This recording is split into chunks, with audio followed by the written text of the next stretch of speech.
Hello, everyone. So today we're going to look at another clip from Amir Tsarfati where he goes through the most atrocious take on history and how and we'll hear the audience reaction. Obviously, audience completely believed what he was saying, although it was completely false.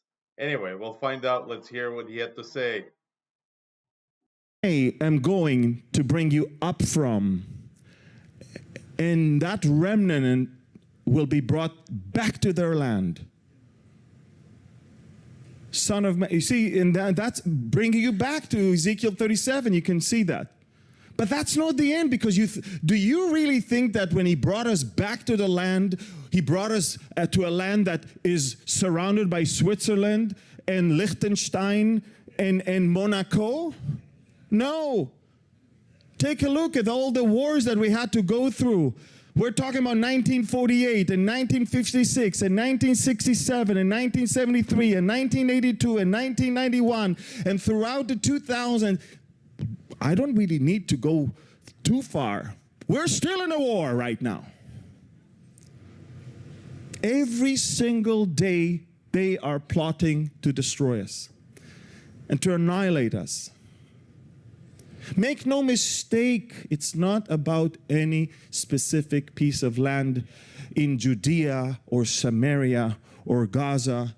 The notion and the slogan and the idea and the goal is from the river to the sea, no Jews should be there.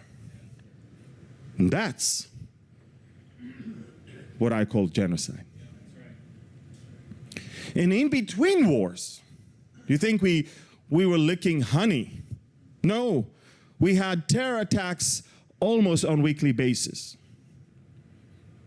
Of course, the worst of that was October 7th. And if that's not enough, hatred all across the social media, all over the world, every single day, you should see Israelis being beaten in Greece yesterday.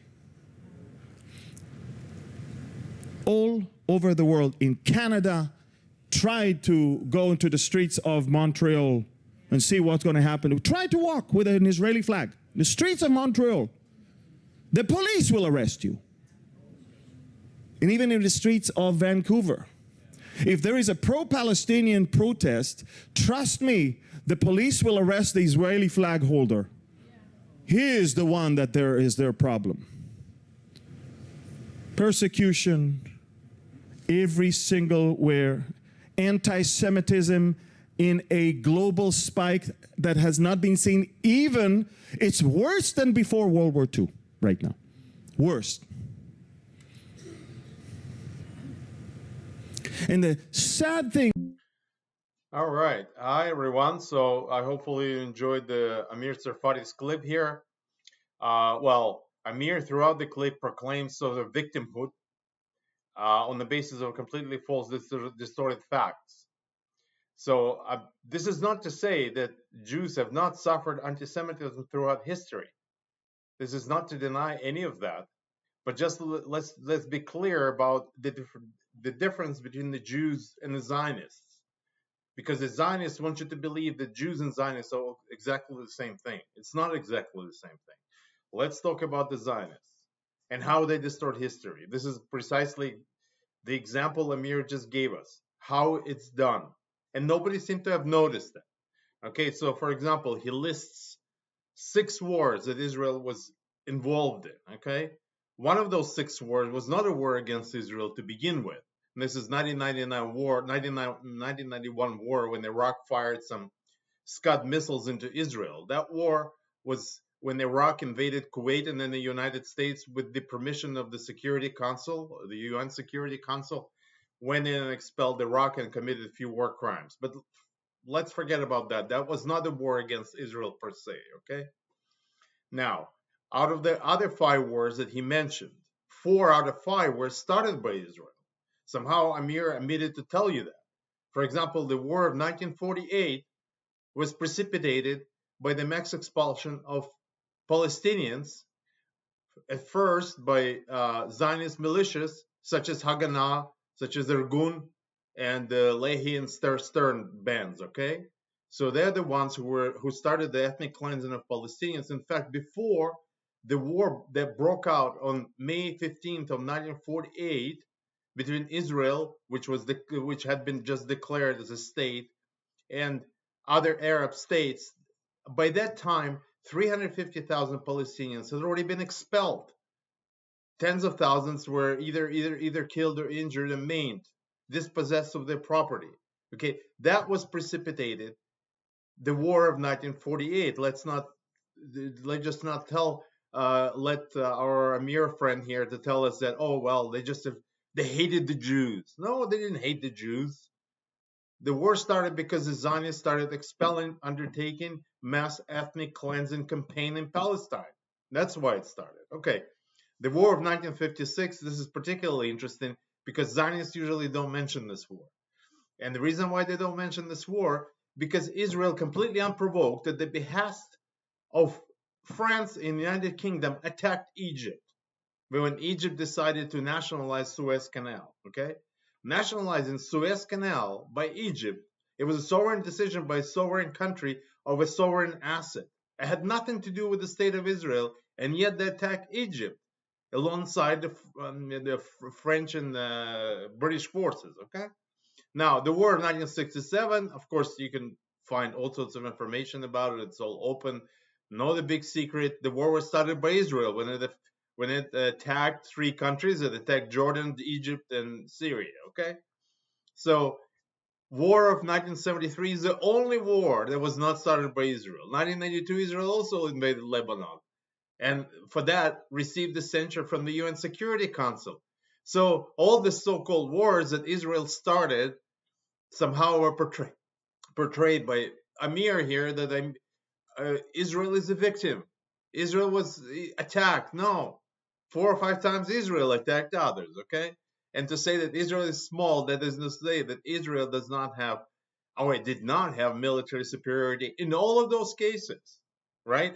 It had much more superior air force, had much more superior tanks, equipment, and so on and so forth, right? That's why they were actually able to win most of those wars. But let's just not go into that historic discourse. Let's just say that's what happened as far as who attacked whom. So don't let you be deceived by the fact that Israel was involved in wars, therefore Israel was attacked. No, it didn't happen like that. Okay. Now Amir is telling you when this is not a conflict about the land, this is a conflict about people hating Jews. Now, when he says that, he says Judea and Samaria. This is always interesting because Zionists don't like to call West Bank of Jordan, which is the occupied territories of the West Bank in Palestine, as per the international law. They like to call it Judea and Samaria. Well, the interesting bit about it is that Jews hail from Judea. So why they're claiming Samaria? Not only that, they're claiming everything else in so-called, in the modern state of Israel, right? If they want to be Jews and then they want to claim their homeland, well, the homeland they could be claiming is Judea. Why they're claiming Samaria? It's interesting because Samaria is attached to the 10 lost tribes, as we discussed before. So I have no idea why they keep saying Judea and Samaria and everything else. Okay, now the whole conflict, it's always been about land. In fact, so-called Arab Jewish population, I know this term sometimes might sound really foreign, but that's exactly what it was, because Arab is a linguistic definition. Jewish is a religious definition. So Arab Jews lived in Palestine in small numbers for a very long time, for centuries under the Ottoman Empire. Okay? And during that time, relative to Christian Europe, there were very few problems. In fact, the majority of them lived with no problems for generations. And nobody was attacking them because they were Jews. The entire problems that exploded in Palestine had to do with the Zionist project. Before that, there was no problem. The problem started when the Zionists came in and started dispossessing their local population, either of their land or their houses. They were not giving them jobs, or they were expelling them from the lands they just purchased, or whatever. There was all sorts of different reasons. And that's how it was started. In fact, well, let me just quote you the first prime minister of the state of Israel, Ben Gurion, who said exactly that. So the quote goes like this: "If I were an Arab leader, I would never sign an agreement with Israel. It is normal. We have taken their country. It is true God promised it to us. But how could that interest them? Our God is not theirs. There has been anti Semitism, the Nazis, Hitler, Auschwitz, but it was not their fault. They see but one thing: we have come and we have stolen their country. Why would they accept that?" That's a really good quote, actually, a really good question. Why would anybody accept that? This is about land. Amir is going to tell you, no, this is about Jew hate. No. As I said, the Jew hate is really mostly a European phenomena. It has nothing to do with the Zionist project, okay? Okay. And then Amir goes on to gaslight his audience even further. Quite gross gaslighting, I have to say. When he says, river to the sea, no Jews will be there, okay? Now, first of all, nobody reasonable ever said that. Nobody ever said from the river to the sea, no Jews will be there, okay? I mean, okay, you can always find somebody on social media, somebody crazy. I mean, they're crazy people and they're anti Semites and they're on social media, and some of them have said that. But that doesn't mean that this is exactly what actually the Palestinian freedom movement entails. If you ask anybody reasonable from the pro-Palestinian side, what answer would you receive? From the river to the sea, everyone has the same rights. Are you against the same rights for everyone? Why should you be? Right? So if we're talking about democracy, human rights, dignity, then what is the problem? From the river to the sea, everybody has the same rights. Okay, that's it. That's what it all means. Now, if you want to go a little bit further into this discourse about, excuse me, about the words from the river to the sea, let's go to the original statement from the river to the sea that was made during 1977 election campaign in the state of Israel. And who made that claim? The Likud party leader Menachem Begin. And what did he say? From the river to the sea, there will only be Israeli sovereignty. That's what he said. So somehow that claim did not trigger anything within Amir Tsarfati because he's lying to you. That's the original claim that was made, not by the pro-Palestinian movement, but by the Likud party during 1977 elections. And what's funny about it is the terrorist Menachem Begin, who was unapologetically responsible for the King David Hotel bombing in 1947. Not only he didn't apologize, he said the people who were killed, they were killed because they didn't heed the phone calls they made to leave the building. Well, that's very nice for the terrorists. I mean, they made the warning, okay? So that 5 minutes later, after the phone call, they blew up the place. All right. So he was an unapologetic terrorist, and he became leader of the state of Israel. So when they're talking about terrorism, I mean, like you have actual terrorists leading the state. So what is the problem here? There's a number, right? Okay. Now, further to the question of terrorism. Now, this is not any kind of apology for Hamas or for anything that Hamas may have done or may have not done or whatever. I'm just gonna say, as far as this whole idea that the issue is to do with Jew hate and not with the Zionist project. Well, let's read what Hamas said in its revised 2017 charter. By the way, that charter, Hamas said that they were ready to recognize two-state solution in Israel within that context. Okay, so here Hamas says something about that, and what do they say? They say Hamas affirms that this conflict is with the Zionist project, not with the Jews because of their religion. Hamas does not wage a struggle against the Jews because they're Jewish, but wages a struggle against the Zionists who occupy Palestine. Yes, it is the Zionists who constantly identify Judaism and the Jews with their own colonial project and a legal entity. Hamas reject the persecution of any human being or undermining of his or her rights on the nationalist, religious, sectarian grounds. Hamas is of the view that the Jewish problem, anti-Semitism, and persecution of the Jews are phenomena fundamentally linked to European history and not to the history of the Arabs and the Muslims or to their heritage. Right? That's what Hamas actually said. Moreover, of course, Amir would never tell you that. For decades now, the lead Hamas lawyer has been an Orthodox Jew named Stanley Cohen. You can find him on X. And Stanley Cohen was one of the people who advised him to write this.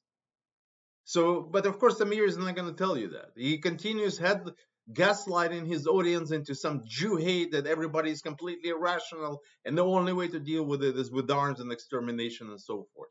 Nonsense. Okay. Now, the final bit, the sort of the cherry on the cake, Amir says, if you walk with Israeli flag in Israel or in Montreal, they're going to attack you. They will arrest you and all sorts of things, right? He said. So I decided to look at what the internet headlines are telling us about that. I was wondering if there were any arrests about the Israeli flag or anything like that. You know what? The most recent incident in this regard, here's the headline. Man facing hate-related charges after Israeli flag burned outside Hempstead, Quebec town hall, August 2025. Okay, so this is what actual headline said, and compared to what Amir had to say. Now, all I have to say is the Zionists are getting really better propaganda these days, and the reason being because before they were just newspapers and a television, and nobody knew what was going on anywhere else outside of what they were presented by the official media. Today we have social media, okay? Of course, the TikTok has just been bought by Zionist interests, and Netanyahu actually he boasted about it. He said, "Oh well, we're gonna take care of the algorithm on TikTok." Okay, great, but at least we know what's been happening for the last 2 years, and this is undeniable. And this is terrible, and this is genocide. But the worst of all is that people who should be standing against genocide on the basis of their Christian principles are being misled by such nefarious individuals, by frauds like Amir Tsarfati, to believe otherwise. Anyway, hopefully you enjoyed this clip. Have a nice day, everyone. Cheers.